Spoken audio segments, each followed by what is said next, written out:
Hello my dear friends, मैं गौतम शुक्ला, आप लोगों का दोस्त और इस चैनल का होस्ट स्वागत करता हूं आप सभी का गौतम शुक्ला एंड यूनिवर्स में। दोस्तों, हमारी अपलोड की हुई स्टोरीज़ आप लोगों को अच्छी लगे तो प्लीज़ लाइक शेयर सब्सक्राइब ज़रूर करें और हमारे 100 करोड़ सब्सक्राइबर टारगेट को पूरा करने में सहयोग करें। Thank you. आया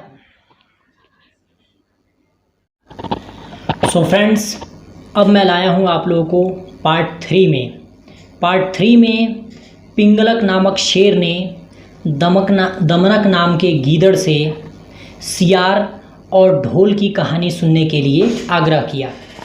तो आइए अब दमनक पिंगलक शेर को सियार और ढोल के कहानी सुनाता है, उसे सुना जाए पार्ट 3 में।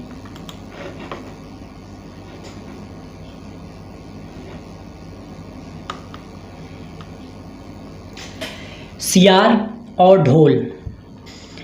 एक बार एक जंगल के निकट दो राजाओं के बीच घोर युद्ध हुआ। एक जीता, दूसरा हारा। सेनाएं अपने नगरों को लौट गई। बस सेना का एक ढोल पीछे रह गया।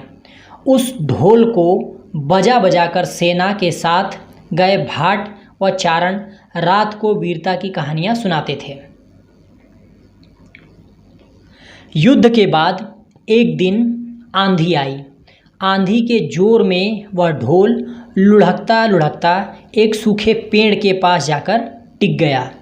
उस पेड़ की सूखी टहनियाँ ढोल से इस तरह से सट गई थी कि तेज हवा चलते ही ढोल पर टकरा जाती और ढोल से ढमाढम की गूंजामान आवाज़ होती। एक सियार उस क्षेत्र में घूमता था। उसने ढोल की आवाज़ सुनी। वह बड़ा भयभीत हुआ। ऐसी अजीब आवाज़ बोलते पहले उसने किसी जानवर को नहीं सुना था। वह सोचने लगा कि यह कैसा जानवर है जो ऐसी ज़ोरदार बोली बोलता है, ढमाढम। सियार छिपकर ढोल को देखता रहता, यह जानने के लिए कि यह जीव उड़ने वाला है या चार टांगों पर दौड़ने वाला है। एक दिन सियार झाड़ी के पीछे छुपकर ढोल पर नज़र रखे था। तभी पेड़ से नीचे उतरती हुई एक गिलहरी कूदकर ढोल पर उतरी। हल्की सी ढम की आवाज़ भी हुई। गिलहरी ढोल पर बैठी दाना कुतरती रही। सियार बड़बड़ाया, ओहो, तो यह कोई हिंसक जीव नहीं है, मुझे भी डरना नहीं चाहिए। सियार फूंक फूंक कर कदम रखता ढोल के निकट गया। उसने सूंघा। ढोल का उसे न कहीं सिर नजर आया और न पैर। तभी हवा के झोंके से टहनियाँ ढोल से टकराई, ढम की आवाज़ हुई और सियार उछलकर पीछे जा गिरा।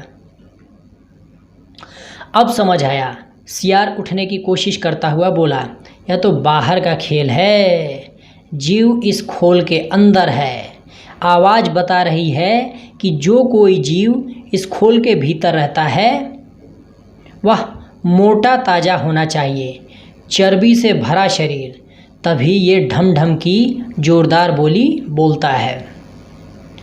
अपनी मांद में घुसते ही सियार बोला, ओ सियारिन, दावत खाने के लिए तैयार हो जा। एक मोटे ताजे शिकार का पता लगाकर आया हूँ। सियारिन पूछने लगी, तुम उसे मार कर क्यों नहीं लाए? सियार ने उसे झिड़की दी, क्योंकि मैं तेरी तरह मूर्ख नहीं हूँ। वह एक खोल के भीतर छिपा बैठा है। खोल ऐसा है कि उसमें दो तरफ सूखी चमड़ी के दरवाजे हैं। मैं एक तरफ से हाथ डाल उसे पकड़ने की कोशिश करता तो दूसरे दरवाजे से भाग नहीं जाता। चांद निकलने पर दोनों ढोल की ओर गए। जब वे पास पहुंच ही रहे थे कि फिर हवा से टहनियाँ ढोल पर टकराई और ढम की आवाज़ निकली। सियार सियारिन के कान में बोला, सुनी उसकी आवाज़? ज़रा सोच, जिसकी आवाज़ ऐसी गहरी है वह खुद कितना मोटा ताज़ा होगा। दोनों ढोल को सीधा कर उसके दोनों ओर बैठे और लगे दांत से ढोल के दोनों चमड़ी वाले भाग के किनारे फाड़ने। जैसे ही चमड़ियाँ कटने लगी, सियार बोला, होशियार रहना, एक साथ हाथ अंदर डाल शिकार को दबोचना है। दोनों ने हूँ की आवाज़ के साथ हाथ ढोल के भीतर डाले और अंदर टटोलने लगे। अंदर कुछ नहीं था, एक दूसरे के हाथ ही पकड़ में आए। दोनों चिल्लाए, यहाँ तो कुछ नहीं है, और वे माथा पीट कर रह गए। सीख: बड़ी बड़ी शेखी मारने वाले लोग भी ढोल की तरह ही अंदर से खोखले होते हैं। यह कहानी सुनने के बाद पिंगलक शेर ने कहा, भाई मैं क्या करूं? जब मेरा पूरा परिवार और सभी साथी भयभीत होकर भागने पर तुले हैं तो अकेला मैं ही कैसे धैर्य रह सकता हूं? दमनक ने कहा। गीदड़ दमनक ने कहा, इसमें आपके सेवकों का क्या दोष है? जैसा मालिक करेगा वैसे ही सेवक करेंगे। तो भी आप तब तक यहाँ ठहरिए जब तक मैं उस आवाज़ के विषय में ठीक ठीक पता न लगा लूँ। पिंगलक ने आश्चर्य से पूछा, क्या तुम वास्तव में वहाँ जाने की सोच रहे हो? दमनक ने जवाब दिया, स्वामी की आज्ञा से तो योग्य सेवक कोई भी काम कर सकता है, चाहे उसे सांप के मुंह में हाथ डालना पड़े या समुद्र ही पार करना पड़े। राजाओं को चाहिए कि ऐसे ही सेवक को सदा अपने निकट रखें। पिंगलक ने कहा, अगर ऐसी बात है तो जाओ, भद्र तुम्हारा मार्ग मंगलमय हो। दमनक उसको प्रणाम करके आवाज़ की दिशा में चल पड़ा। पिंगलक को पछतावा होने लगा कि मैंने बेकार ही दमनक की बातों में आकर उसे अपने मन का भेद बता दिया। उसका क्या विश्वास, पहले मंत्री पद छिन जाने के कारण वह खिन्न तो है ही, बदला लेने के लिए यह भी तो हो सकता है कि दमनक लालच में आकर शत्रु से मिल जाए और बाद में घात लगाकर मुझको ही मरवा दे। खैर, अब तो एक ही रास्ता है कि कहीं दूसरी जगह छिपकर दमनक के आने की राह देखी जाए। उधर दमनक खोजते खोजते संजीवक के पास पहुंचा। संजीवक बैल, उसकी खुशी का ठिकाना ना रहा। जिसके डर से शेर की जान निकल रही थी वह तो मामूली सा बैल है। दमनक गीदड़ इस स्थिति से लाभ उठाने की सोचने लगा। अब तो इस बैल से संधि या विग्रह कुछ भी करके पिंगलक को सहज ही अपने वश में किया जा सकता है। यही सोचता सोचता वह लौटकर पिंगलक के पास पहुंचा। पिंगलक उसे आते देख संभल कर बैठ गया। दमनक ने पिंगलक को प्रणाम किया। पिंगलक ने पूछा, तुमने उस भयंकर प्राणी को देखा क्या? दमनक ने कहा, आपकी कृपा से मैं उसे देख आया हूँ। पिंगलक को आश्चर्य हुआ, सच? पिंगलक ने अपनी झेप मिटाने के लिए कहा, तो फिर उस बलवान जंतु ने तुम्हें छोड़ कैसे दिया? शायद उसने इसलिए तुमको छोड़ दिया कि बलशाली लोग अपने समान बनवाले से ही बैर या मित्रता करते हैं। कहाँ वह महाबली और कहाँ तुम जैसा तुच्छ विनम्र प्राणी। दमनक ने मन को क्षोभ छिपाकर कहा, ऐसा ही सही, वह सचमुच महान है, बलशाली है और मैं एकदम क्षुद्र दीन प्राणी हूँ। तो भी यदि आप कहें तो मैं उसे भी लाकर आपकी सेवा में लगा सकता हूँ। पिंगलक ने चकित होकर कहा, सच कहते हो? ऐसा संभव है? दमनक बोला, बुद्धि के लिए कुछ भी असंभव नहीं है। तब पिंगलक ने कहा, अगर ऐसी बात है तो मैं आज से ही तुमको अपना मंत्री नियुक्त करता हूँ। तुम्हें प्रजा पर दया और दंड के अधिकार देता हूँ। पद और अधिकार पाकर प्रसन्न दमनक बड़ी शान से चलता हुआ संजीवक के पास पहुंचा और गुर्रा कर बोला, अरे दुष्ट बैल, इधर आ, मेरे स्वामी पिंगलक तुझे बुला रहे हैं।